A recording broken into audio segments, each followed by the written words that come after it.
Sis Gold YouTube channel subscribe now. যাচ্ছি না, এখানে রাখলাম।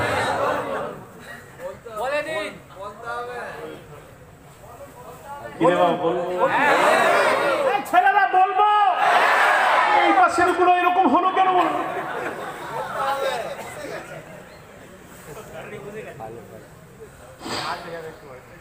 ভাইয়ের আমার বাবাজিরা, একটু পুরো কথাটা শুনেন, ওটা তো হাফ হয়ে গেল, পুরো কথা শুনছেন না।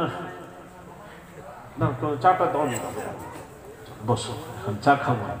এরা বলবে হুজুর টাইম নষ্ট করছে, ওই কথা বলতে দেব না। ভাইয়েরা আমার, আমার ওয়াজ বুঝতে পারছেন? কে বললো না বললো? কে হ্যাঁ বললো? আচ্ছা আচ্ছা, আমি যেন কানি না। ভাইয়েরা আমার বাবাজিরা, এই ছেলে শোনো, এই বাদরুদ্দোজা শোন ভালো করে। এই আব্দুল সালাম নাম কি? শেখ আব্দুল সালাম, ছেলেটা ভালো ছেলে, খুব ভক্ত ছেলে। বাবাজি বাদরুদ্দোজাকে মানে দায়িত্ব দিয়েছি মেদিনীপুরে বাস করার জন্য, ওই বাপ বেটাকে দায়িত্ব দিয়েছি, এরা বাস করবে। আপনারা যোগাযোগ করে ওই বদরুদ্দোজার সাথে বাস করলে আপনারা যোগাযোগ করে বাসে যাবেন মেদিনীপুরে। কি গো বাবা, রাজি আছে? আরে বলেন না রাজি আছে? সবাই রাজি আছে, হাত তুলেছে, মাশাআল্লাহ, আল্লাহ কবুল করেন। শোনেন হাদিসটা পুরো। আমি বললাম না, হাদিসটা পুরো বললেন না, লা তাকরাবুস সালার মতো ছেড়ে দিলেন। পুরো বলুন। নবীকে যখন সাজদা করলেন তখন নবী কিছু বলেছিলেন না, চুপ করে বসেছিলেন? চুপ করে বসে থাকে সাজদা তাহলে জায়েজ হয়ে যাবে। চুপ করে বসেছিলেন না কিছু বলেছিলেন? ওটার বললো না। নবীকে যেই সাজদা করলো, হাদিসটা সঠিক, ইবনে মাজার হাদিস, সহিহ হাদিস। সাহাবী সাজদা করলেন, মুআজ বিন জাবাল যেই সাজদা করলেন, নবী কি বললেন? ক্বালা মা হাযা ইয়া মুআজ, এই মুআজ এ কি করলে? নবী বলছেন এ কি করলে, সাজদা করলে কেন? আমি তো সাজদা নিষেধ করেছি, সাজদা করলে কেন? মুআজ বিন জাবাল কি বলছে জানেন? উত্তর দিচ্ছেন এবার, কেন করলাম সাজদা? ইয়া রাসূলুল্লাহ, ইয়া হাবিবাল্লাহ, হুজুর আপনি ইয়ামানের গভর্নর করে পাঠিয়েছেন। আমি ইয়ামানে দেখেছি, শামে দেখেছি, লোকেরা সম্মানী ব্যক্তিকে তারা সাজদা করে, সমানে সাজদা করে। আমি দেখে আমি চোখে দেখে আর থাকতে পারলাম না। সব লোকেরা, ওখানকার মানুষেরা মান্যগণ্য ব্যক্তিকে, সম্মানী ব্যক্তিকে সাজদা করে। আমি মুআজ বিন জাবাল দেখে আমার মনের মধ্যে একটা উদয় হলো, হায়রে মান্যগণ্য ব্যক্তি, সম্মানী ব্যক্তিকে ইয়ামানে শামে তারা সাজদা করে। আমার রাসূলের মতো সম্মানী ব্যক্তি আকাশ বলবো না, আরশের নিচে জমিনের উপরে একটাও নেই। নবী নিজে বলেছেন, আনা আকরামুল আউয়ালিনা ওয়াল আখিরিনা লা ফাখর। আমার নবী বলেন, অতীত এবং ভবিষ্যতে আমার মতো সম্মানী ব্যক্তি আকাশ বলবো না, আরশের নিচে জমিনের উপরে একটাও নেই। শেষে কি বলছেন? লা ফাখর, আমি অহংকার করছি না, ফখর করছি না।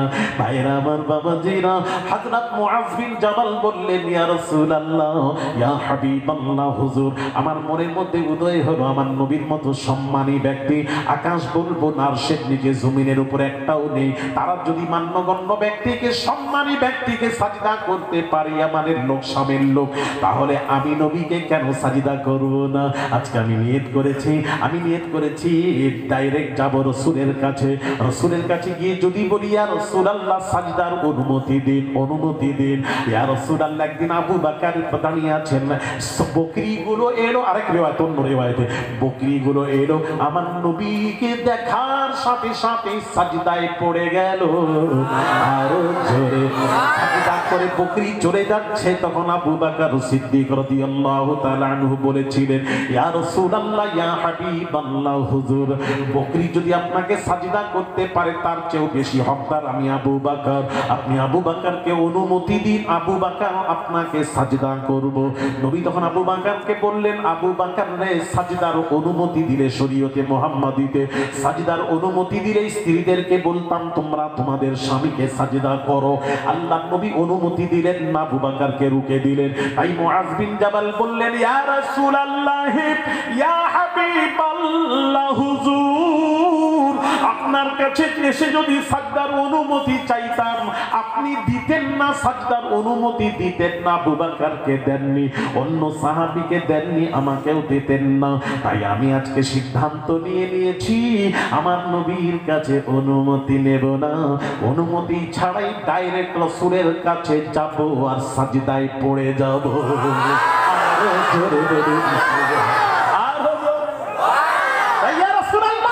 অনুমতি ছাড়াই ডাইরেক্ট সাজদা করেছি, এবার আপনি যা করবেন রাজি আছি, মানতে রাজি আছি, সাজা দেবেন মানতে রাজি আছি। আরে সোনা, সাহাবীদের মুহাব্বত বলে বোঝাতে পারবো না, মুহাব্বত আলাদা। এক এক শ্রেণী সাহাবীরা রাসূলকে মুহাব্বত করে ভালোবেসে দেখিয়েছে, ভালোবাসে দেখিয়েছে। মুহাব্বতের দিকটাই আলাদা, মুহাব্বতের দিকটাই আলাদা। ভাইয়ের আমার, বামাজিরা, তখন নবীজি কি বললেন এবার শুনুন। নবীজি বললেন, এই মুআজ বিন জাবাল, করে ফেলেছো সাজদা, যা করেছো, তবে শোনো এই মুআজ বিন জাবাল, আর আগামীতে আর সাজদা করবে না। তাজিমি সাজদাও জায়েজ নয়, ওই হাফ বলে রাখবেন না, পুরোটা বলুন।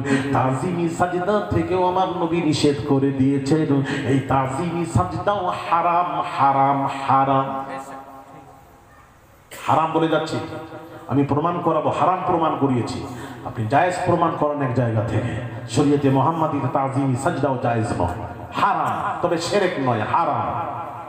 ভাইরা আমার, বাবাজিরা, ও তরুণেরা, ও যুবকেরা, বাবাজিরা, তাই বলছিলাম ওই যে বাবাজি যুদ্ধের ময়দানে তাহলে উট রাসূলকে চিনেছিল, জঙ্গলের হিংস্র প্রাণী রাসূলুল্লাহকে চিনেছিল। ওই বাবাজি বাবাজি ওই যুদ্ধের ময়দানে ঘোড়া রাসূলুল্লাহকে দেখার সাথে সাথে ঘোড়া স্টপ হয়ে গেল, দাঁড়িয়ে গেল, নবীকে দেখে দাঁড়িয়ে গেল, আদবের সাথে দাঁড়িয়ে গেল। ঘোড়া আর এগোচ্ছে না, ঘোড়া আর এগোচ্ছে না। ঘোড়ার উপর সওয়ার আছে সেই কাফের জওয়ান কাফের, নওজওয়ান কাফের চিন্তা করলো ঘোড়া আর এগোচ্ছে না, কি ব্যাপার। আমার নবীর চেহারার উপর যখন কাফের দৃষ্টিটা পড়লো, নূরানি চেহারার উপর যখন নজর পড়লো, ওই কাফের মনের দুনিয়া চেঞ্জ হয়ে গেল। শোনা গো, ও মা বোনেরা, কাফেরের মনের দুনিয়া চেঞ্জ হয়ে গেল। তখন কাফেরটা ঘোড়ার উপর বসে কি বলেছিল শুনবেন না।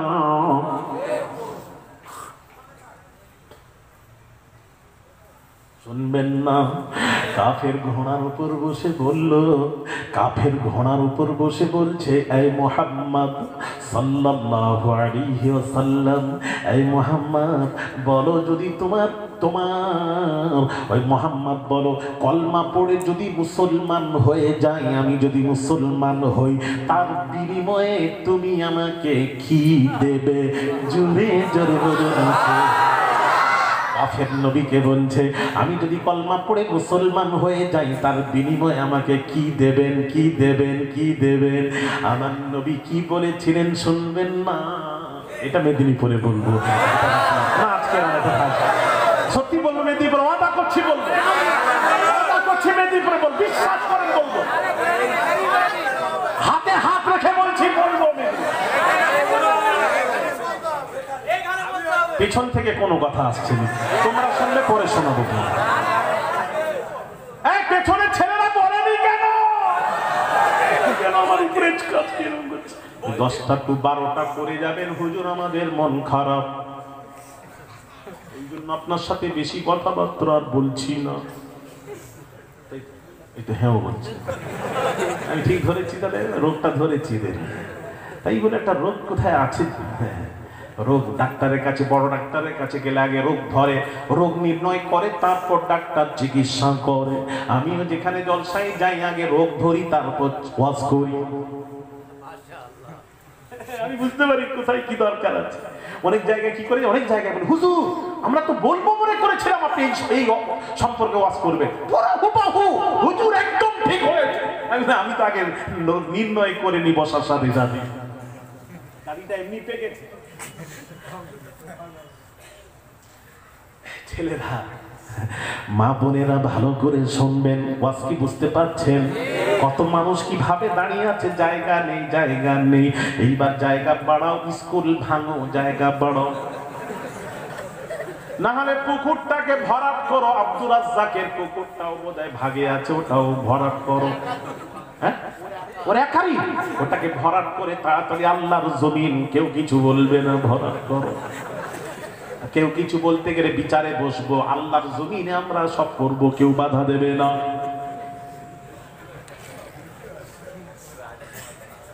হাজলামি করছো? হ্যাঁ, তাহলে আল্লাহ মালিক হয়, বান্দাও মালিক হয়। তবে আল্লাহ হাকিকি হাক্কাতের হাকিকি মালিক, বান্দা মাজাজি মালিক। জোরে বলুন, হাজলামি করেন না। ভাই আমার বাবাজিরা গো, কি শুনবেন, কি শুনবেন, কি শুনবেন? ও ঘোড়ার উপর, ঘোড়ার উপর কাফেরটা কি বলছে শোনেন। হায়রে, আল্লাহ নবীকে বলছেন, আয় মুহাম্মদ সাল্লাল্লাহু আলাইহি ওয়াসাল্লাম, আমি কলমা পড়ে যদি মুসলমান হই, তার বিনিময়ে আপনি আমাকে কি দেবেন, কি দেবেন, কি দেবেন? আমার নবী, আপনার নবী, বিশ্ব নবী রাহমাতুল লিল আলামিন কি বলেছিলেন? আমার নবী বললেন, ও কাফের রে, তুমি যদি কলমা পড়ে মুসলমান হয়ে যাও, মুসলমান যদি হতে পারো, আমি নবী ওয়াদা দিলাম, আমি জান্নাতের জামানত দিয়ে দিলাম। আমি তোকে জান্নাত দেব।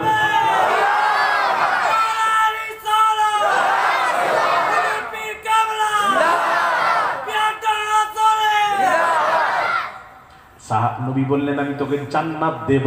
জোরে বলুন, কি দেব? আরো জোরে। তাহলে জান্নাতের মালিক আল্লাহ, রাসূল কেমন করে দেবে? তাহলে আরেকটা হাদিস, আরেক রিওয়ায়েতে নবী বলছেন জান্নাত দেব। যখন বললেন জান্নাত দেব, তখন সেই কাফের ঘোড়ার উপর সাওয়ার, সঙ্গে সঙ্গে ঘোড়ার উপরই বসে সেও ঘোষণা দিল, আশহাদু আল্লাহ ইলাহা ইল্লাল্লাহু ওয়া আশহাদু আন্না মুহাম্মাদান রাসূলুল্লাহ। কলমা পড়ে মুসলমান হয়ে গেল। কাফের যখন কলমা পড়ে মুসলমান হয়ে গেল, ওই কাফের ঘোড়ার উপর বসে মুসলমান, কলমা পড়ে মুসলমান যখন হয়ে গেল, সেবার চিন্তা করছে, আমি তো নবীর কলমা পড়ে মুসলমান হয়ে গেছি। ভাইয়ের আমার, মুসলমান যখন হয়ে গেছি, আমি ঘোড়া থেকে নেমে একবার জীবনের মতো আমি আমার নবী, বিশ্ব নবীর কদমে আমি মন ভরে একটু কদমে চুমা দেব। আর আল্লাহর কসম যুবকেরা গো, আস্তে করে কাফের, আর কাফের নয়, মুসলমান হয়ে গেছে। এইবার আস্তে করে ঘোড়া থেকে নিচে নামলো। যেই জমিনে মাটিতে পা দিয়েছে, যেই মাটিতে পা দিয়েছে, দেওয়ার সাথে সাথে ইন্তেকাল করে গেল। ইন্না লিল্লাহি ওয়া ইন্না ইলাইহি রাজিউন। ইন্তেকাল করে গেল বাবা। আল্লাহর নবী সাহাবীদেরকে ডেকে বলেন, ও সাহাবীরা, ও সাহাবীরা, এসো সাহাবীরা, এসো এসো এসো। আমার নবী সব সাহাবীদেরকে ডাকলেন, সব নবীর ডাকে হাজির। লাব্বাইকা ইয়া রাসূলুল্লাহ, ছুটে নবীজির কাছে হাজির। যেই হাজির হয়েছে আমার নবী বলছেন, ও সাহাবীরা সাহাবীরা, তোমাদেরকে ডাকলাম কেন? তোমরা কি জান্নাতি ব্যক্তি দেখতে চাও? সাহাবীরা বললেন, ইয়া রাসূলুল্লাহ, আমরা জান্নাতি ব্যক্তি দেখতে চাই। নবী কাকে দেখাবেন? যে মারা গেছে। নবীজি সাহাবীকে ডেকে বললেন, সাহাবীরা, এই যে এক্ষুনি কলমা পড়ে মুসলমান হয়ে মাটিতে পা রাখার সাথে সাথে ইন্তেকাল করলো, এটাই হলো সেই জান্নাতি ব্যক্তি।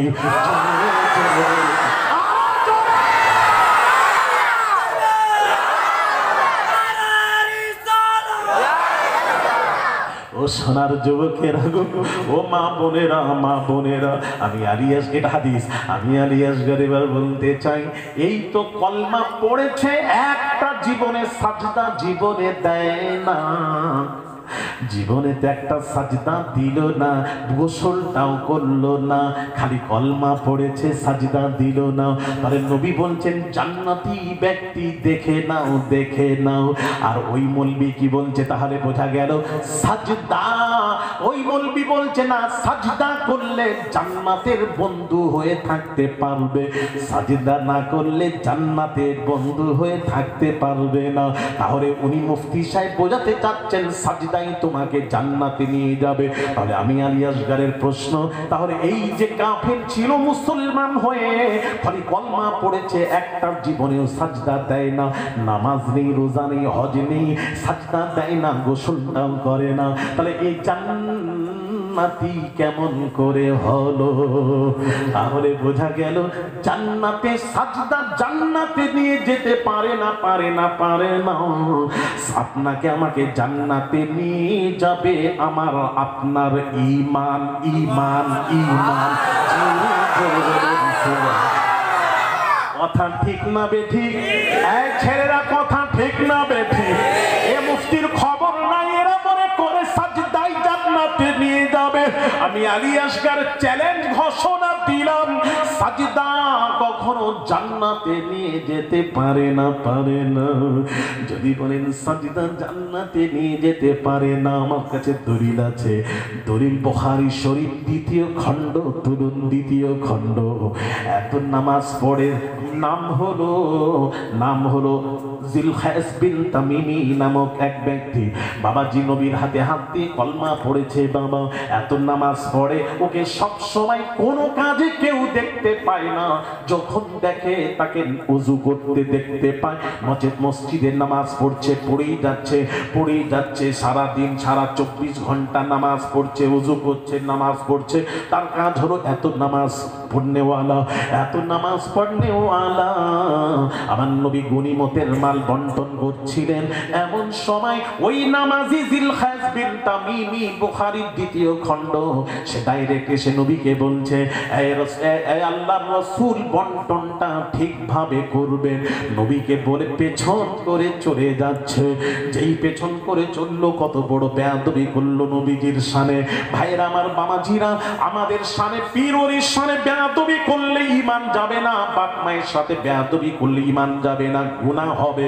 আর রাসূলের সাথে যদি কেউ বেয়াদবি করে, নবীর উপর ঈমান এনে নবীর সাথে যদি কেউ বেয়াদবি করে, সে কাফের হবে, বেঈমান হবে। কিনা জোরে বলুন আমার বাবাজিরা গো। ওই নামাজি নবীর সাথে নবীর কলমা পড়ে ঈমান আনলো, সেই নবী কলমা পড়ে ঈমান আনলো, কলমা পড়ে ঈমান আনলো। আল্লাহর উপর ঈমান আনলে ঈমানদার হওয়া যায় না। ঈমানদার হতে গেলে নবীর কলমা পড়তে হবে, নবীর কলমা পড়তে হবে। ঠিক কিনা জোরে বলুন, আরো জোরে। নবীর কলমা পড়তে হবে। তাই নবীর কলমা পড়ে মুসলমান হয়েছে। নবীকে এসে বলছে বন্টনটা ঠিকভাবে করবে, রাসূলকে পেছন করে চলে যাচ্ছে। এটা চূড়ান্ত বেয়াদবি, বেয়াদবি, বেয়াদবি। যেই বেয়াদবি করেছে, হযরত ফারুক আযম রাদিয়াল্লাহু তাআলা আনহু কোন প্রেজেন্ট ছিলেন। ওই বেয়াদবি দেখতে পেয়ে তলোয়ার বের করে বলছেন, ইয়া রাসূলুল্লাহ, আপনি থাকলে আপনার অনুমতি ছাড়া কোনো কাজ করা যাবে না। ওই মুরতাদ যে আপনার সাথে বেয়াদবি করে, সে মুরতাদ হয়ে যায়, মানে কাফের হয়ে যায়। আর কাফের ইসলামী কান্ট্রি হলে কাফেরকে হত্যা করা, মুরতাদকে হত্যা করা ওয়াজিব। ইয়া রাসূলুল্লাহ, হত্যা করব, বেয়াদবকে হত্যা করব, মুরতাদকে হত্যা করব, অনুমতি দিন। নবী অনুমতি দিলেন না। এখন অসুবিধা আছে। তখন নবী বললেন, আল্লাহর নবী কি বলছেন? সাহাবীকে বলছেন, উমারকে বলছেন, ইয়াহকিরু আহাদুকুম সালাতাহু মা সালাতিহিম মা সিয়ামাহু মা সিয়ামিহিম। আমার নবী বলছেন, এই উমার, ওর এই বংশের একদল বের হবে, তারা নামাজ পড়বে, রোজা রাখবে, মসজিদে ঢুকলে বেরোতে চাইবে না। আল্লাহর নবী বলছেন, এরা হবে গুস্তাখে রাসূল হবে, এরা নবীর শানে বেয়াদবি করবে, এরা নবীর শানে বেয়াদবি করবে। ওদের নামাজের সামনে তোমরা তোমাদের নামাজকে তুচ্ছ মনে করবে। ওরা রোজা রাখবে সারা বছর 5 দিন ছাড়া, ওদের রোজা দেখে তোমাদের রোজাকে তুচ্ছ মনে করবে, এত ইবাদত করবে। কিন্তু নবী বললেন, কি বললেন? ইয়ামরিকুনা মিনাদ দীনি কামা ইয়ামরিকুস সাহমু মিনার রামিয়া। আমার নবী বলছেন, শিকারীর হাত থেকে যখন তীর বের হয়ে চলে যায়, ওটা আর ফিরে আসে না। এরাও দিন থেকে বেরিয়ে যাবে, আর দিনে ফিরে আসবে না। তাহলে তোমার সাজদা কি হলো? তোমার নামাজ রোজা কি হলো? তাহলে নবীর সাথে বেয়াদবি করে সব বরবাদ হয়ে গেল। তাই বলবো বাবাজি, আজাজিল 6 লক্ষ বছর ইবাদত করেছিল, জমিনে এমন কোথাও নেই সাজদা বাকি নেই। কেউ বলেছে 6 কোটি বছর ইবাদত করেছিল। সেই আজাজিল উপর থেকে নিচে এলো কি কারণে? সেই আজাজিল কাফের হলো কি কারণে? আমার বাবা জিরাগো, তাই বলবো বাবা, অনেক লম্বা কথা, তাই বলবো বাবা, আমার নবীর সাথে বেয়াদবি করবেন না, করবেন না। আপনার নামাজ রোজা, তাহলে এত নামাজ জান্নাতে নিয়ে গেল না কেন? আজাজিল এত সাজদা দিয়েছে 6 লক্ষ বছর, ওর মতন ইবাদত গুজার কেউ ছিল না, সে কাফের হয়ে গেল কি কারণে? বাবাজি, জান্নাতে যেতে পারলো না। তাহলে বোঝা গেল সাজদা আপনাকে আমাকে জান্নাতে নিয়ে যেতে পারে না। আপনাকে আমাকে নিয়ে যাবে আল্লাহ, আমাকে আপনাকে নিয়ে যাবে ঈমান, ঈমান, ঈমান। ওই হাদিসটাও বলে দিই ভাইরা আমার, কিয়ামতের দিন মাকামে মাহমুদে নবী সাজদায় পড়ে যাবেন, সাজদায় পড়ে যাবেন। আমার নবী সাজদায় পড়ে যাবেন। আল্লাহ বলবেন, ইয়া মুহাম্মদ ইরফা রাসাক সানতুতা ওয়াশফাতু শাফা। এই মুহাম্মদ সাল্লাল্লাহু আলাইহি ওয়াসাল্লাম হাবিব, মাথা মোবারক তুলুন, কি চান বলুন, যা চাইবেন তাই দেব। হাবিব, মাথা মোবারক তুলুন, কি চান বলুন, যা চাইবেন তাই দেব। নবী বলবেন, আল্লাহ গো, ও আল্লাহ, আমার কিছু উম্মতেরা কি গুনার কারণে জাহান্নামে পড়ে আছে, তাদের কি হবে? আমার আল্লাহ পাক কি বলবেন শুনুন, মিসকালা যাররাতিন মিনাল ঈমান, যার অন্তরে সরষে দানা পরিমাণ ঈমান থাকবে, আল্লাহ বলবেন, হাবিব, তাদের জাহান্নাম থেকে তাদের হাত ধরে বের করে আনবেন। যান, নবী যাবেন, যাদের অন্তরে সরষে দানা পরিমাণ ঈমান থাকবে, যে উম্মতের, নবী হাত ধরে জাহান্নাম থেকে বের করে আনবে, এনে আবার সাজদায় পড়ে যাবেন। আল্লাহ বলবেন, ইয়া মুহাম্মদ ইরফা রাসাক সালতুতা ওয়াশফাতু শাফা। এই মুহাম্মদ, মাথা মোবারক তুলুন, কি চান বলুন, যা চাইবেন তাই দেব। আবার কি চান বলুন। নবী মাথা মোবারক তুলে বলবেন, আল্লাহ, তার চেয়েও কম পরিমাণ وفادار وفادار وفادار وفادار وفادار وفادار وفادار وفادار وفادار